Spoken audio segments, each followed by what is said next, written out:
Sunday நான் என்னென்ன work பண்ணுவேன் அப்படிங்கிறத உங்களோட நான் ஷேர் பண்ணிக்கிறேன். இன்றைக்கி சில ரெசிபீஸும் உங்களோட ஷேர் பண்ணியிருக்கேன். ஸோ வீடியோவை ஸ்கிப் பண்ணாமல் பாருங்கள். நீங்கள் இன்னும் நம்ம சேனலை சப்ஸ்கிரைப் பண்ணாமல் இருக்கீங்கன்னா நான் எப்போவுமே இந்த மாதிரி க்ளீன் பண்ணி வச்சுருவேன். நெக்ஸ்ட்டு ஒர்க்காக கொஞ்சம் இஞ்சி பூண்டு பேஸ்ட் ரெடி பண்ணுறேன். எப்போவுமே சண்டே ரெடி பண்ணி வச்சுருவேன். அதே 1 வீக்குக்கு எனக்கு வரும். இஞ்சி பூண்டுக்கு பூண்டு நம்ம அப்படியே சேர்த்துடலாம். தோல் நீக்கணும் அப்படின்ட்டு அவசியம் இல்லை. ஆனால் இஞ்சிக்கு நம்ம கண்டிப்பாக தோலை நீக்கிட்டு தான் சேர்க்கணும். நான் லைட்டாக இடிச்சிட்டு அந்த மேலே உள்ள அந்த தோலை மட்டும் எடுத்துகிட்டு உள்ளே க்ளீன் பண்ண மாட்டேன். அப்படியே சேர்த்துருவேன். சேர்த்து நம்ம அரைச்சி வச்சுக்கலாம். தண்ணி சேர்த்து அரைச்சோம் அப்படின்னா சூப்பராக ரெடி ஆயிரும். ரேஷியோ 1 மடங்கு இஞ்சிக்கு 2 மடங்கு பூண்டு சேர்க்கணும். அதுதான் ரேஷியோ. நீங்கள் அதுபடி எவ்வளோ தேவையோ நீங்கள் சேர்த்துக்கலாம். இந்த ரேஷியோவே உங்களுக்கு பிரியாணி வரைக்கும் ஆட் பண்ணுறதுக்கு ரொம்ப டேஸ்டியாகவே இருக்கும். ஸோ நான் எப்போவுமே இந்த மாதிரி அரைச்சி வச்சு ஒரு பாக்ஸில் ஸ்டோர் பண்ணி வச்சுப்பேன். இது எனக்கு 1 வீக் வரை இருக்கும். நார்மலாக கீழே வச்சாலே போதும், நல்லாயிருக்கும். இல்லை நீங்கள் ரொம்ப 1 மந்த் வரை வைக்கணும், எனக்கு டைமே இருக்காது அப்படின்னு நினச்சிங்கன்னா நீங்கள் ஸ்டோர் பண்ணி வச்சுக்கணும். ஃப்ரீசரில் ஸ்டோர் பண்ணி வச்சுக்கிட்டிங்க அப்படின்னா அந்த ஐஸ் க்யூப்ஸ் மாதிரி ரெடி ஆயிரும். அதை நீங்கள் அப்பப்போ தேவைக்கு கீழே எடுத்து வச்சு யூஸ் பண்ணிக்கலாம். அப்போ 1 மந்த் வரவே உங்களுக்கு நல்லா இருக்கும். நெக்ஸ்ட்டு ஒர்க்காக எப்போவுமே கொஞ்சம் தேங்காய் துருகி வச்சுப்பேன். தேங்காய் நான் மிக்சியில் போட்டு அரைக்க மாட்டேன். இந்த மாதிரி துருவி தான் அதை தான் எதுக்குனாலும் யூஸ் பண்ணிப்பேன். நீங்கள் மிக்சியில் அரைக்கிற விட இந்த மாதிரி துருவி பாருங்கள், ரொம்பவே சூப்பராக இருக்கும். அண்டு பார்க்க தான் கஷ்டமாக தெரியும், ஆனால் ஈஸியாகவும் ஒர்க் முடிஞ்சிடும். நெக்ஸ்ட் லஞ்சுக்கு இன்றைக்கி சிம்பிளாக தான் செய்ய போகிறேன். கர்ட் ரைஸ் தான் பண்ண போகிறேன். ஸோ அதுக்கு சாதம் போட்டுட்டு கொஞ்சமாக சிக்கன் ஃப்ரை பண்ணிக்க போகிறேன். அதுக்கு ஃபஸ்ட்டு சாதத்தை ரெடி பண்ணிக்கலாம். அதனால தான் ரெடி பண்ணிகிட்ருக்கிறேன். நீங்கள் வெரைட்டி ரைஸ் பண்ணுறீங்க அப்படின்னா குக்கர்லேயே யூஸ் பண்ணிக்கலாம். அந்த வெரைட்டி ரைஸ்க்கு நீங்கள் கன்வெர்ட் பண்ணும்போது சாதம் நமக்கு உதிரி உதிரியாக கிடச்சிரும். நார்மலாக ரைஸ் வைக்கிங்க அப்படின்னா நீங்கள் வடி சோறு கூட செஞ்சுக்கலாம். அது நல்லா உதிரியாக இருக்கும். நான் இன்றைக்கி கர்ட் ரைஸ் பண்ணுறனால குக்கர்லேயே சாதம் வச்சிட்டேன். நல்லா கர்டு பால் சேர்க்கணுன்னா சேர்த்துக்கலாம். ஆனால் நான் பால் சேர்க்க மாட்டேன். எப்போவுமே தயிர் மட்டும்தான் சேர்ப்பேன். தயிர் கொஞ்சமாக தண்ணி உப்பு சேர்த்து நல்லா மிக்ஸ் பண்ணிட்டோம் அப்படின்னா நல்லா க்ரீமியாக நமக்கு கிடச்சிரும். நெக்ஸ்ட் சிக்கனுக்கு மசாலா தடவி வச்சுருந்தேன். அதையும் பொரித்து எடுத்துட்டோம் அப்படின்னா லன்ச் ஃபினிஷ் ஆயிரும். லஞ்சுக்கு அப்புறமா ஈவினிங்காக கொஞ்சம் ஸ்நாக்ஸ் செய்யலான்னு ரெடி பண்ணிகிட்டு இருந்தேன். அதுக்கு ஃபஸ்ட்டு கடலை மிட்டாய் செய்யலான்னு சொல்லி பார்த்துட்ருந்தேன். கடலை மிட்டாய் நான் ஆல்ரெடி ஷார்ட்ஸ்லேயும் போட்டிருக்கேன். பட் லாங் வீடியோலேயும் உங்களுக்கு டீட்டெயில்டாக ஷேர் பண்ணுறேன். ஃபஸ்ட்டு கடலையை நல்லா வறுத்து எடுத்துட்டு அதோட தோலை நம்ம நீக்கி எடுத்துக்கலாம். 1/2 கப் வெல்லத்துக்கு 1 கப் நம்ம பீனட்ஸ் ஆட் பண்ணிக்கணும். அதுதான் ரேஷியோ. ஸோ நான் வெல்லத்தையும் கொஞ்சம் இடித்து எடுத்துகிட்டு 1/2 கப் அளவுக்கு நான் ஆட் பண்ணிக்கிறேன்.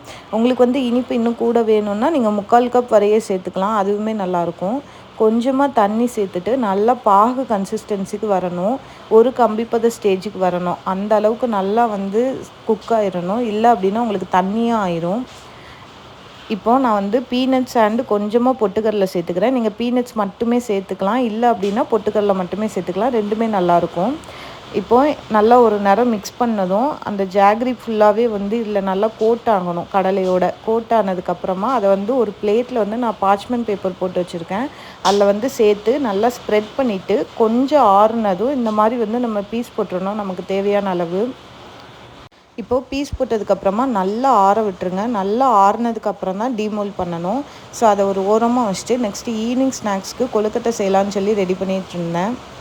கொழுக்கட்டைக்கு லாஸ்ட் டைம் நான் லாஸ்ட் வீடியோவில் வேறு மெத்தடில் செஞ்சுருப்பேன்.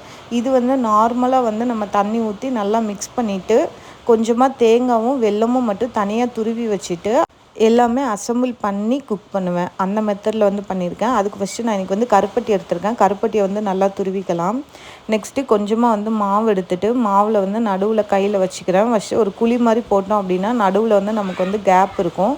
அந்த கேப்பில் தேங்காயும் கருப்பட்டியும் வச்சுட்டு அதை நம்ம சீல் பண்ணிக்க போகிறோம். இதுதான் ப்ரொசீஜர். ஸோ இந்த மாதிரி கொஞ்சம் தேங்காய் அண்டு கொஞ்சம் கருப்பட்டி சேர்த்துட்டு நல்லா நம்ம சீல் பண்ணி எடுத்தோம் அப்படின்னா நமக்கு கொழுக்கட்டை ஷேப் நமக்கு கிடச்சிரும். தேவையான அளவு இனிப்பு வச்சுக்கலாம். இப்போ உங்களுக்கு இனிப்பு நிறையா வேணும் அப்படின்னா தேங்காய் கம்மி பண்ணிக்கலாம். கம்மி பண்ணிவிட்டு ஸ்வீட் கூட நிறைய வச்சுக்கலாம். இந்த மாதிரி நீங்கள் வந்து ஷேப் பண்ணும்போது நமக்கு வந்து நல்ல ஒரு கொழுக்கட்டை ஷேப்க்கு வந்துடும். இதே போல் நம்ம எல்லாமே செஞ்சு எடுத்து அவிச்சு எடுத்துக்கலாம். இல்லை அப்படின்னா நம்ம லாஸ்ட் வீடியோவில் பண்ண மாதிரி குக் பண்ணிவிட்டு திரும்ப நம்ம அதை ஒரு அசம்பிள் பண்ணி திரும்ப அதை குக் பண்ணி அவிச்சும் எடுக்கலாம். அதுவும் வந்து நல்லா சாஃப்டாக இருக்கும். இது வந்து நம்ம இன்ஸ்டண்ட்டாக சாப்பிட்றோம் அப்படின்னா இந்த மாதிரி செய்யலாம். இது கொஞ்சம் நம்ம நேரம் கழித்து சாப்பிடும்போது கொஞ்சம் ஹார்ட் ஆயிரும். இப்போ எல்லாமே ரெடி பண்ணியாச்சு. ஸோ அதே வந்து அடுப்பில் வந்து வச்சுட்டேன். கொஞ்சமாக வந்து பால் கொழுக்கட்டைக்கு ரெடி பண்ணியிருந்தேன். பால் கொழுக்கட்டைக்கு ரொம்ப ஈஸியாக செஞ்சிடலாம். தண்ணி ஊற்றி தேவையான அளவு இனிப்பு போடணும். அது கொஞ்சம் கொதித்து வந்ததும் நம்ம குட்டி குட்டியாக பால் மாதிரி எந்த ஷேப் வேணுமோ அதை வந்து நம்ம ரெடி பண்ணிக்கலாம். அதே போல் ரெடி பண்ணி உள்ளே வந்து நம்ம அந்த தண்ணியில் போட்டு நல்லா வேக விட்டுறணும். அந்த கொழுக்கட்டை ஃபுல்லாகவே நல்லா அந்த சீனி பாகுலே நல்லா வந்து வேகணும். சீனி தண்ணியிலே நல்லா வெந்ததுக்கப்புறமா எக்ஸ்ட்ராவாக கொஞ்சம் மாவு தனியாக எடுத்து அதில் தண்ணி ஊற்றி நல்லா வந்து மிக்ஸ் பண்ணிக்கிறேன். அப்போ வந்து நமக்கு க்ரீமி கன்சிஸ்டன்சி கிடைக்கும். இந்த மாதிரி செய்யும்போது லாஸ்ட்டாக வந்து தேங்காய் பூ நல்லா சேர்த்துட்டு அதை நல்லா மிக்ஸ் பண்ணிகிட்டே இருந்தோம் அப்படின்னா நமக்கு வந்து பால் கொழுக்கட்டை வந்து ரெடி ஆயிரும். இப்போது கடலை வந்து நல்லா ஆறிடுச்சு. இந்த மாதிரி நம்ம வந்து உடைக்கும் போது ஒரு சவுண்டு கேட்கணும். அதுதான் வந்து ப்ராப்பர் ப்ரொசீஜர். இப்போது சூப்பராக ரெடி ஆயிடுச்சு. நெக்ஸ்ட்டு ஆப்ப மாவுக்கு ஊற வைக்கலான்னு சொல்லி பார்த்துட்டு இருந்தேன். ஆப்ப மாவு ரெடி பண்ணுறதுக்கு ஒரு கிளாஸ் வந்து நான் எடுத்திருக்கேன். கிளாஸ் மெஷர்மெண்ட் சொல்கிறேன். நீங்கள் அதுக்கேற்ற மாதிரி பல்காக கூட வந்து ரெடி பண்ணிக்கலாம். ஒரு கிளாஸ் அரிசி மாவுக்கு 2 ஸ்பூன் நார்மல் வந்து அரிசி எடுக்கணும். வீட்டில் சாப்பாடு அரிசி இருக்குல்ல, அது ஒரு 2 ஸ்பூன் எடுத்துக்கணும். 2 ஸ்பூன் உளுந்து சேர்த்துக்கிறேன். கொஞ்சமாக வெந்தயம் ஆட் பண்ணிக்கிறேன். இதான் மெஷர்மெண்ட். இதை நல்லா கழுவிட்டு நல்லா ஒரு 4 மணி நேரம் நல்லா ஊற வச்சிடணும். ஊற வச்சதுக்கப்புறமா நீங்கள் அரைச்சிட்டு நல்லா புளிக்க வச்சு நெக்ஸ்ட் டே வந்து ஆப்பம் சுட்டிங்க அப்படின்னா சூப்பராக வந்து வரும். ஆப்பம் மாவு அரைக்கும்போது கொஞ்சம் தண்ணியாக அரைக்கணும். அதுவும் வந்து ரொம்ப முக்கியம். அது உங்களுக்கு நான் அரைக்கும்போது எப்படின்னு அரைச்சி காமிக்கிறேன். பால் கொழுக்கட்டை பாருங்கள் எவ்வளோ க்ரீமியாக ரெடியாக இருக்குன்னு. நீங்கள் வந்து இல்லை தேங்காய் பாலும் சேர்க்கலாம். ஆனால் அதுவும் அதை விட இந்த மாதிரி நீங்கள் தேங்காவாக டைரெக்டாக சேர்த்து பாருங்கள். இன்னுமே வந்து டேஸ்ட்டு சூப்பராக இருக்கும். நெக்ஸ்ட்டு நம்ம செஞ்ச அந்த பூரண கொழுக்கட்டையுமே பாருங்கள் ரொம்ப சூப்பராக ரெடி ஆயிடுச்சு. இப்போ ஈவினிங் ஸ்நாக்ஸ்க்கு கொழுக்கட்டை தான். கடையில் ஜங்க் ஃபுட்லாம் வாங்கி கொடுக்குறதுக்கு இந்த மாதிரி கொழுக்கட்டை பயிறு இதெல்லாம் வந்து அவிச்சு செஞ்சு கொடுத்தீங்க அப்படின்னா டேஸ்டியாகவும் இருக்கும் அண்ட் ஹெல்த்தியும் கூட. ஈவினிங் கொழுக்கட்டை எல்லாம் சாப்பிட்டதுக்கப்புறமா கொஞ்சமாக வந்து துணி வந்து அலசிருந்தேன். அது எல்லாத்தையும் வந்து காய போட்டுட்டு செடிகளுக்கு எல்லாம் ஈவினிங் வந்து தண்ணி ஊற்றுவேன். ஸோ அந்த ஒர்க் வந்து பார்த்துட்ருந்தேன். எல்லா செடிக்குமே வந்து தண்ணி ஊற்றிட்டு நெக்ஸ்ட்டு வந்து அடுத்து என்ன வேலை அப்படின்னு சொல்லி பார்க்கலாம். செடிகளுக்கு மார்னிங் அண்ட் ஈவினிங் தண்ணி ஊற்றுனீங்க அப்படின்னா அதோட வளர்ச்சி வந்து நல்லாவே உங்களுக்கு வந்து டிஃப்ரென்ஸ் வந்து தெரியும்.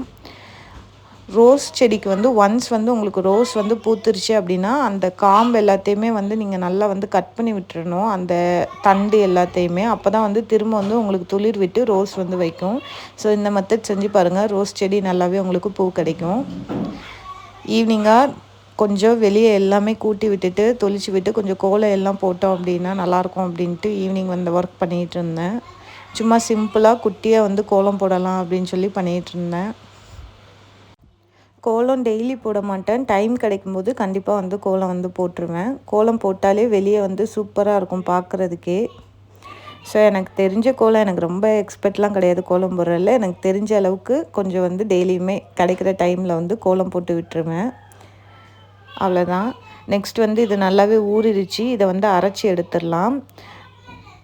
ஆப்பத்துக்கு வந்து நார்மலாக இட்லி மாவு வந்து ரொம்ப கெட்டியாக இருக்கும்னு சொல்லுவாங்க. தோசை மாவு அந்த கெட்டியாக இருக்கிறத விட கொஞ்சம் வந்து லைட்டராக இருக்கணும். ஆப்பத்துக்கு வந்து ரொம்ப தண்ணியாக தான் இருக்கணும். அந்த மாதிரி இருந்தால் தான் ஆப்பம் வந்து நல்லா வந்து கிடைக்கும். ஸோ நான் வந்து கொஞ்சம் தண்ணி சேர்த்து தான் நல்லா அரைச்சிக்கிறேன். இப்போ பாருங்கள் இந்த கன்சிஸ்டன்சிக்கு இருக்கணும். பார்க்கவே உங்களுக்கு தெரியும் நல்ல லிக்விடாக இருக்கணும்.